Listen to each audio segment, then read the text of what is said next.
All right, please welcome back to the stage GSU's Assistant Dean of Students, Sheree Sanderson.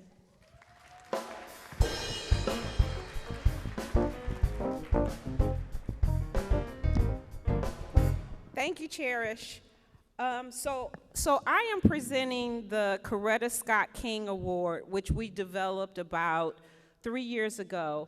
And this is an award who really honors a person who is actually a trailblazer. They have ongoing contributions and influences in the community. This individual serves as a leader on several occasions and in different capacities. So you know how they say that as we move about the United States as Black people, we learn how to assimilate. Well known for her work, she has completed and the effort she continues to conquer as she uplifts her community. She serves as a model and a trailblazer and has left behind a legacy for others to follow.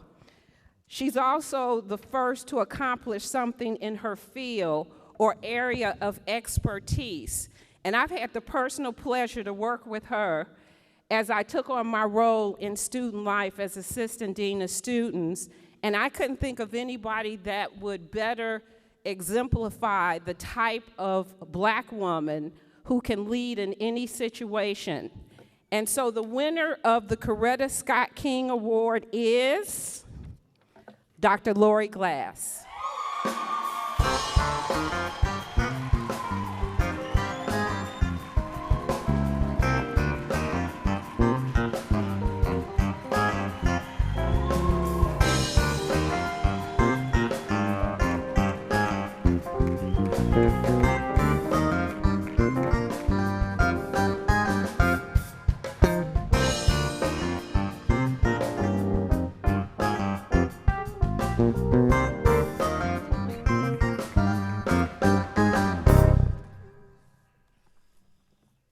Oh my.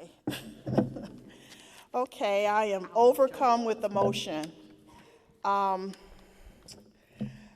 am very rarely at a shortage for words, but thank you so much for the nomination.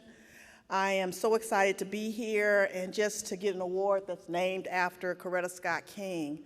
And just thinking about this award, I thought, oh wow, most people think she's only the wife of Dr. Martin Luther King, the mother of his children, the one that kept the home front together, but she was much more than that.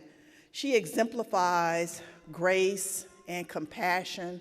She was very a bright woman. She was able to see her role in society as her legacy to others, in that grace, in that composure, the things that we will never know how she inspired her husband and the role that she took in the civil rights movement.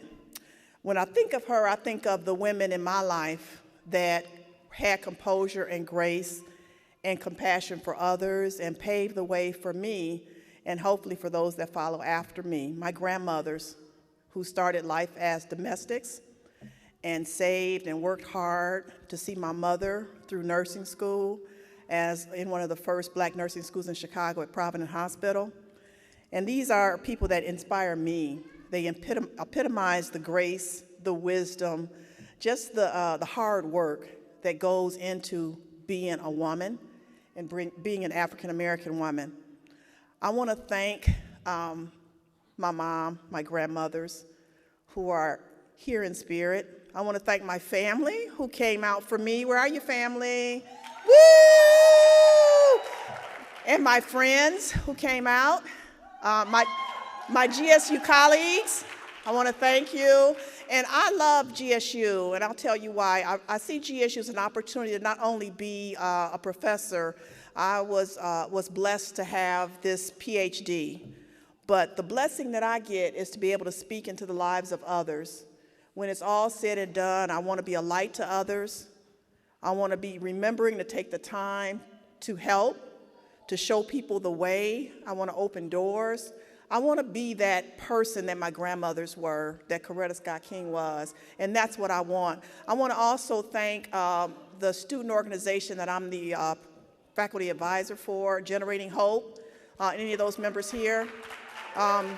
It's been a blessing for me, and I really like these particular things are opportunities, not just to shine a light on me, but to let other people know what your legacy is. So I have a quote that I'm going to read from Coretta Scott King that just reminds us as the GSU community that we have a responsibility beyond getting our education, but to pay back, to be concerned about our community.